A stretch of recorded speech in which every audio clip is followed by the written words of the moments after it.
No, que estamos hablando de que era un sinvergüenza y que Jesús me quería, daba la cara por mí. Entonces, claro, cambió totalmente todo.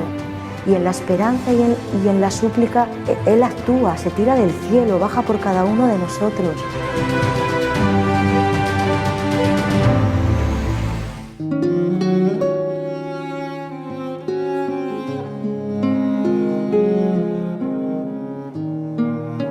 En el año 2005 yo estaba en mi consultorio atendiendo, soy psicóloga, atendiendo a mis pacientes como era un día normal, pero recibí un llamado telefónico avisando que mi papá se había ido a hacer unos estudios del corazón de rutina ese año y le habían encontrado varias arterias muy tapadas, con lo cual había que hacer una operación de urgencia, pero programada en los siguientes días para hacerle varios bypass.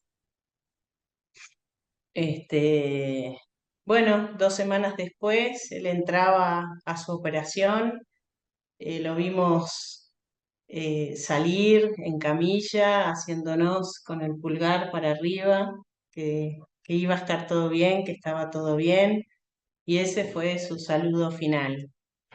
La operación hubo complicaciones al final de la operación con un anticoagulante que se pone al final y él estuvo varios minutos sin irrigar sangre a su cerebro, así que tuvo daño cerebral y quedó en coma y después en vida vegetativa. En esos primeros días yo tengo 5 hermanos, somos 5, 4 hermanos y yo, una familia muy unida, donde mi papá era el sol de la casa. Estábamos muy choqueados, muy angustiados, muy sorprendidos y no entendíamos qué era lo que estaba pasando. En esos pasillos de la clínica me encontré con el cardiólogo, un gran amigo de papá que venía a verlo, y de la desesperación lo agarré del brazo, me acuerdo que lo sacudí y le dije, decime qué es lo que hay que hacer, a dónde hay que llevarlo, cómo se soluciona esto, no puede estar pasando. Y él me miró y me dijo, ¿sabes rezar? ¿Rezar? Sí, me dice, es el único que puede hacer algo. Médicamente no hay nada que se pueda hacer. No se puede solucionar humanamente esto. Así que rezá. Yo me quedé con esas palabras. En ese entonces me acuerdo que fumaba, salía a fumar, pensaba, ¿qué me habrá querido decir? ¿Cómo era rezar? Yo hacía 15 años, tenía 36 años en ese momento, y desde los 21 que no pisaba la iglesia. Más bien no la pisaba para encontrarme con Dios, iba para los eventos sociales, algún bautismo, los casamientos de algunos amigos. Para mí era un evento social ir a la iglesia. Yo era una psicóloga moderna, había abandonado, si bien mi historia y mi educación es en un colegio súper católico, esclavas del Sagrado Corazón de Jesús, de España. Eh, la fundadora, Santa Rafaela, es una adoradora, teníamos adoración eucarística, misa frecuente. Yo salí del colegio con misa diaria, pero estudiando psicología y viviendo la vida del mundo, que tanto me sedujo, comencé a ser una abanderada de la modernidad. Me parecía que Jesús, que la Virgen, que la religión católica estaba muy bien. Nunca estuve en contra, ni, ni me sentí atea, solamente que creía que había pasado página esto. Estaba viejo, era antiguo. Ahora había otras cosas, se miraba la vida de otra manera y creía que realmente incluso la ciencia daba mejores respuestas. porque como psicóloga era muy científica, estaba en la rama de la psicología transpersonal, que es una rama de la psicología que ha demostrado, desde el año 60, algunos psiquiatras han demostrado que la persona tiene una dimensión espiritual. Concretamente demostrado que tenemos una dimensión importante espiritual, pero no entra la religión en esa dimensión espiritual para que sea universal para todos y con la ciencia, porque el dogma de la religión no entra en la ciencia, no se lleva bien la fe con la ciencia, en el único punto es el dogma, porque la ciencia no lo puede demostrar. Y bueno, eso es lo valioso de la fe, ¿no? Entonces yo estaba en esa rama que hacía respiración holotrópica y me había metido en esa dimensión espiritual en toda la filosofía oriental y el New Age. Ese era todo mi abordaje espiritual que acompañaba a mis pacientes y mi abordaje psicológico. Entonces me acuerdo que entré de fumar ese cigarrillo, entré en la clínica y busqué la capilla. Y llegué a la capilla y entré como tímidamente y con un poco de vergüenza, porque yo sentía como quien va a ver a un amigo que hace 15 años no le habla y le tocas la puerta para pedirle algo. Esas vergüenzas sentí, miré el sagrario, le dije, hola, perdóname, es que me olvidé de vos, o más bien, yo sé que vos estabas conmigo, pero yo no estaba con vos. Y ahora necesito algo. Una vergüenza tremenda, pero fue una mínima oración de comienzo. En esos días mi hermano se encontró con un amigo, le contó el drama que estábamos viviendo y el amigo acababa de llegar de Salta y le dijo, andate con una foto de tu viejo, se aparece la Virgen en un cerro de Salta, andá y arrancale un milagro. Entonces él vino convencido a vernos justo ese día, bueno, todos los días nos estábamos reuniendo en familia, convencido diciéndonos que el fin de semana se iba a Salta. Y la primera que se opuso de la familia fui yo. ¿Qué? Le digo, no, de ninguna manera turismo aventura en este momento que estamos realmente tan mal y con tantas tareas, porque la empresa de papá había que cubrirlo, a mamá había que cuidarla. Bueno, somos 3 varones y 2 mujeres. Mi hermana me dijo en ese momento, yo me ocupo de mamá.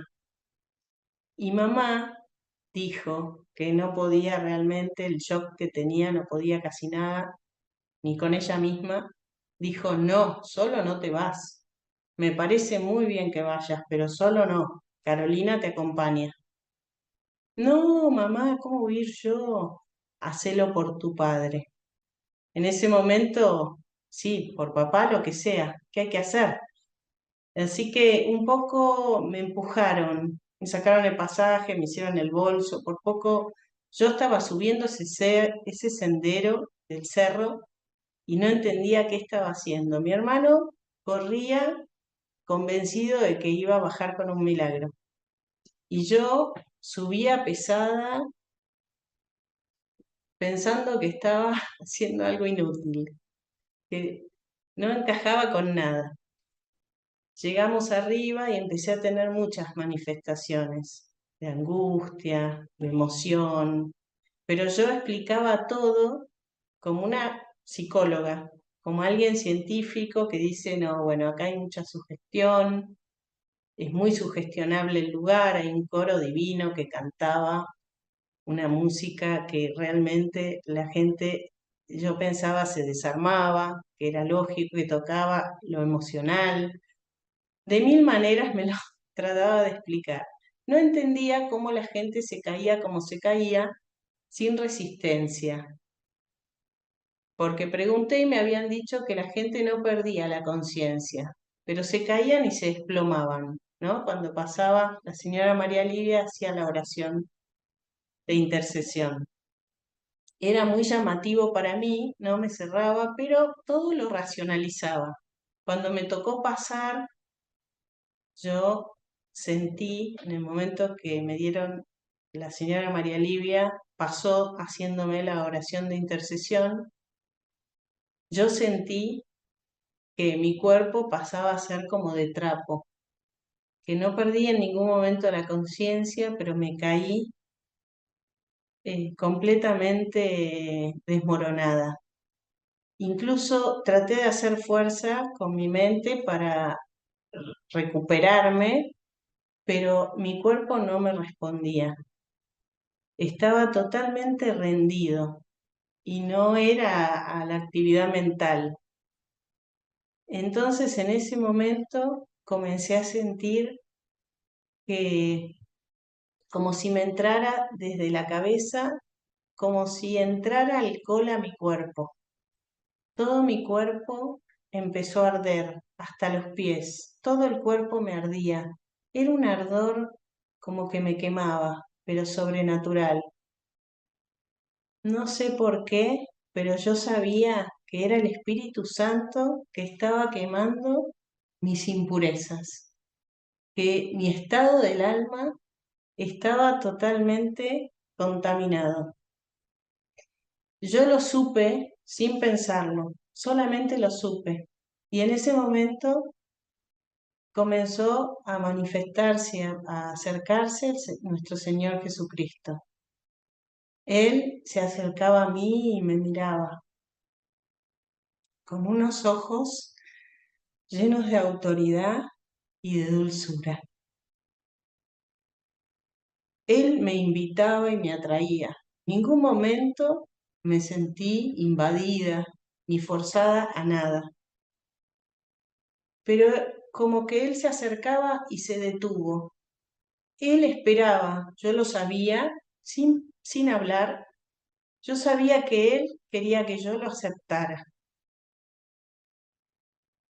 Después lloré mucho tiempo porque no sé cómo fue que lo acepté, pero creo que me derritió completamente y pude aceptarlo.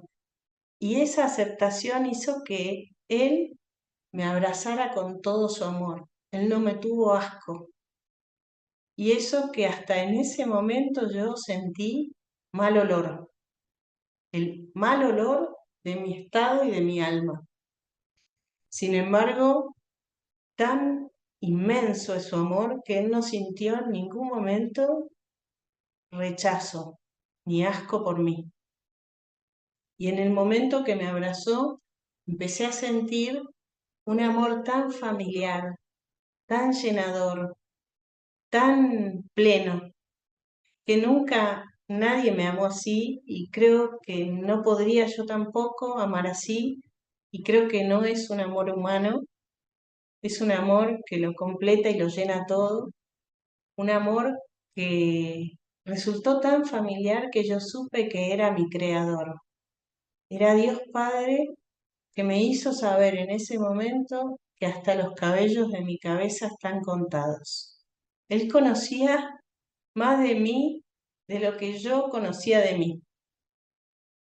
Tan impresionante ese amor que no hay palabras. Me quedo corta con todo lo que pueda decir. Realmente no alcanzan las palabras. Bueno, fui caminando como pude porque sentía el peso de mis pecados, lo sentía. Pero caminé y llegué hasta la ermita donde está la imagen de la Virgen y le dije, me tomo de tu manto, no permitas que te suelte.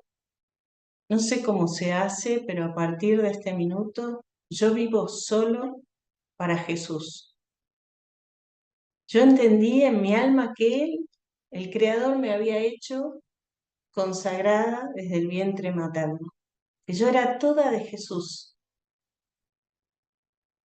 Y le dije a la Virgen eso y hace 18 años que tengo la gracia de vivir solo para Él. Bueno, bajé y enseguida traté asesorarme a dónde ir.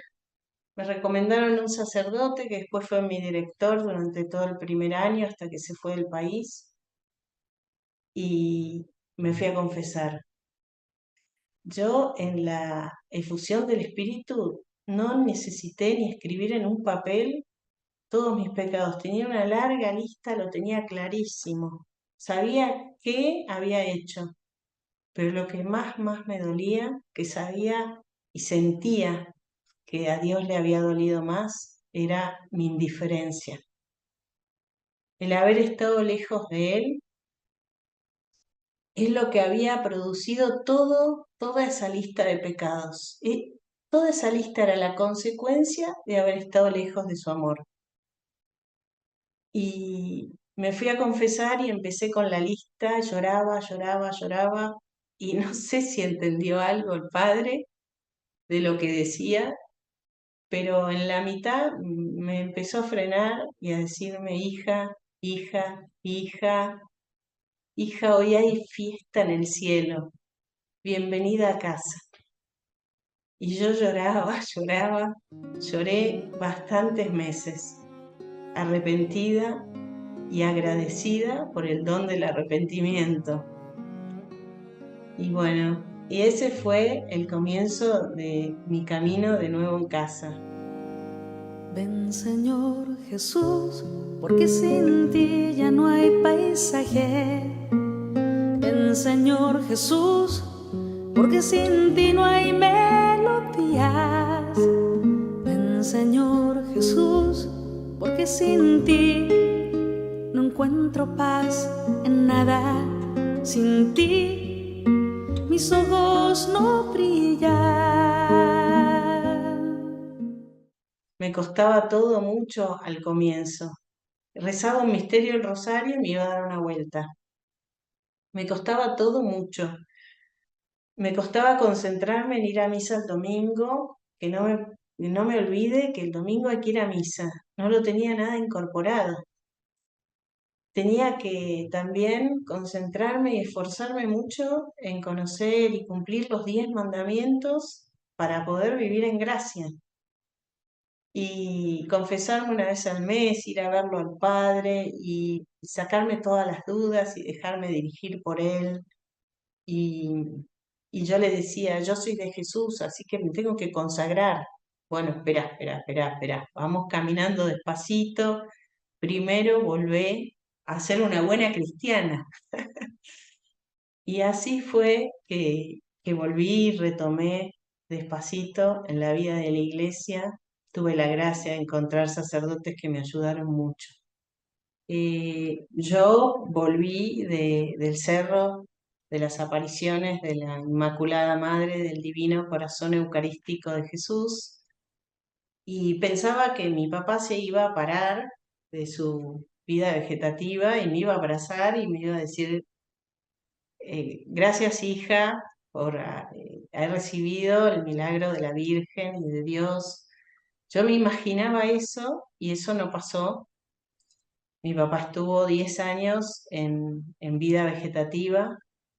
Mi mamá lo cuidó a su lado heroicamente. Me han enseñado los dos que el matrimonio y el amor existe y es verdadero, aunque cambien las etapas, el amor se transforma y uno al otro no dejaban de darse señales de que estaban juntos a pesar de todo. Fue muy lindo, pero yo empecinada en que la Virgen no deje de darnos ese regalo, me propuse hacer como una novena, ir todos los meses al Cerro de Salta, al cerro donde están las apariciones, el Inmaculado Corazón de María.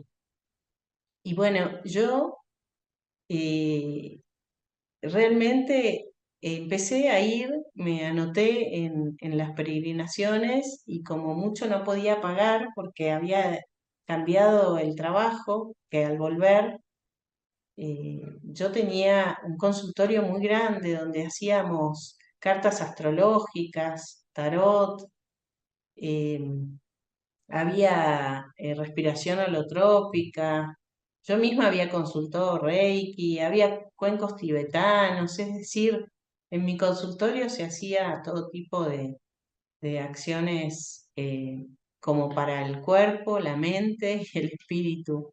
Entonces yo al volver convencida de que eso no era lo que Dios quería, ni el camino de acercamiento a Dios, cerré.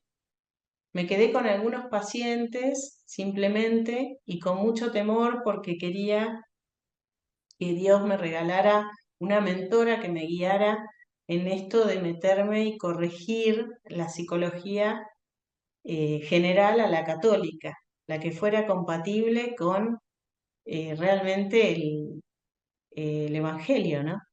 Y tuve ese regalo de la Virgen, pude tener una psicóloga mentora que me pudo guiar.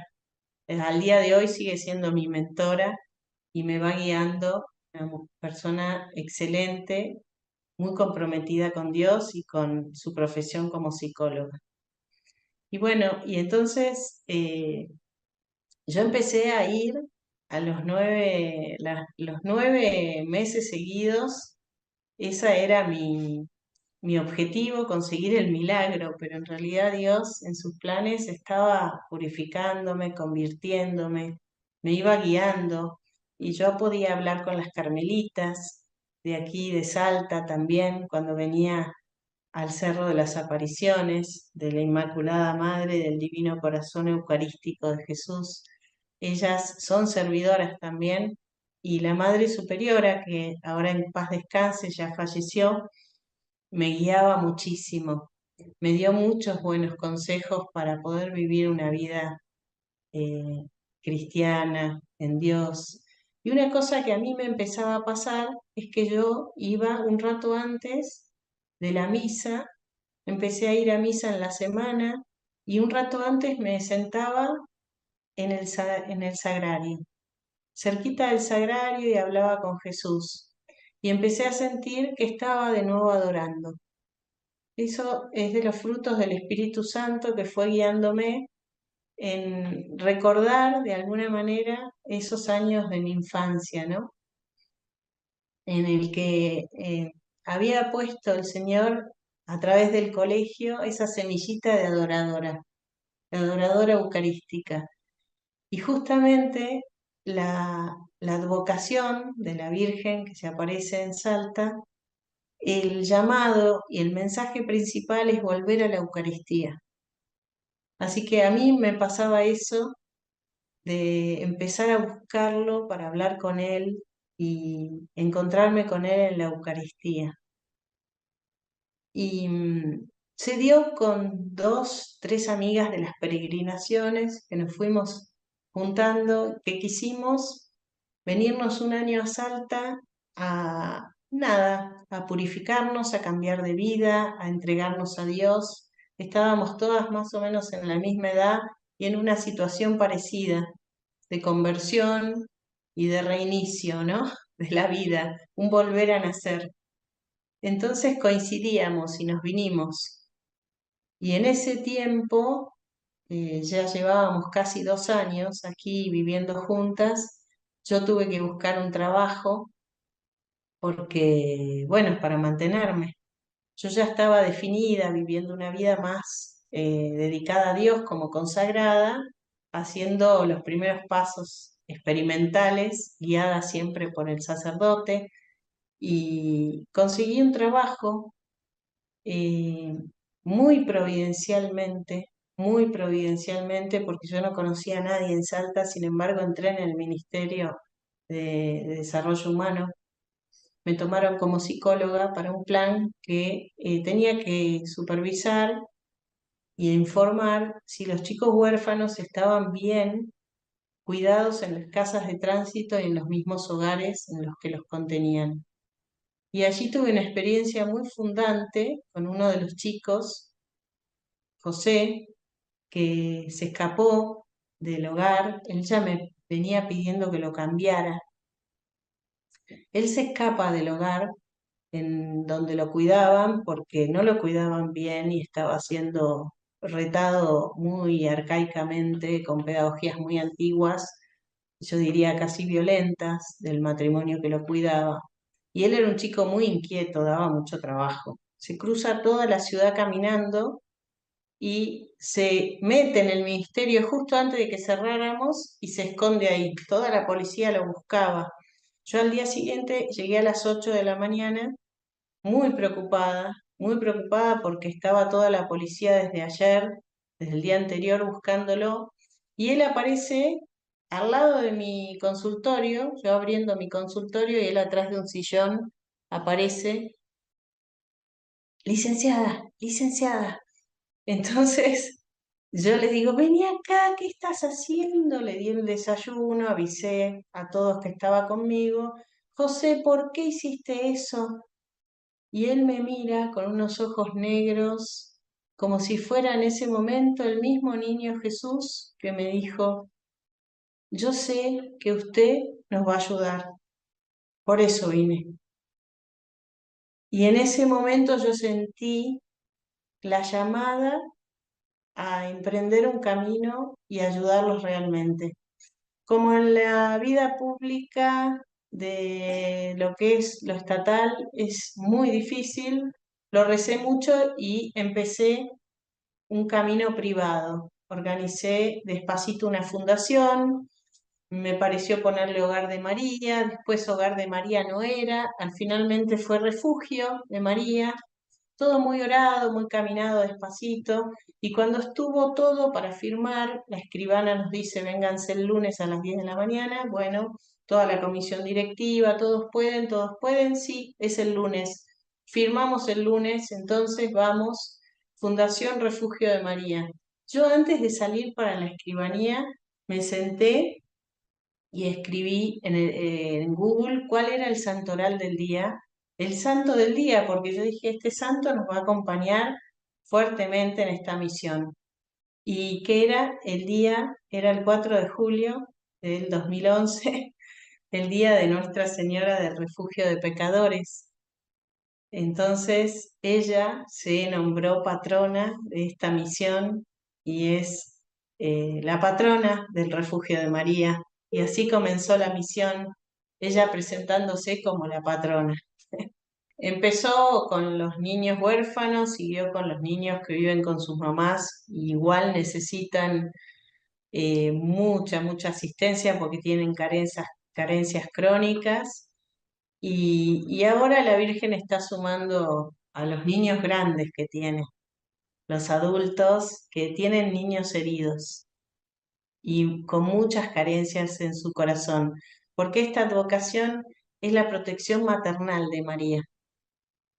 Entonces ahora está llamando a los grandes, no solo a los familiares de estos chicos vulnerables, sino que ya hemos abierto la casa como retiro, como casa de retiro para que puedan venir a descansar, a encontrarse con el Señor y a sanar lo que la Virgen quiera, abrazarlos en su corazón y ir sanándolos con su amor maternal. Así que, bueno, la Virgen no deja ningún hijo afuera por más grande que esté, de edad, porque en el fondo para ella somos todos bebés. Ven, Señor Jesús, porque sin ti no encuentro paz en nada. Sin ti mis ojos no brillan. La vida es poca cosa sin ti, sin ti, sin ti, sin ti. La vida es poca cosa.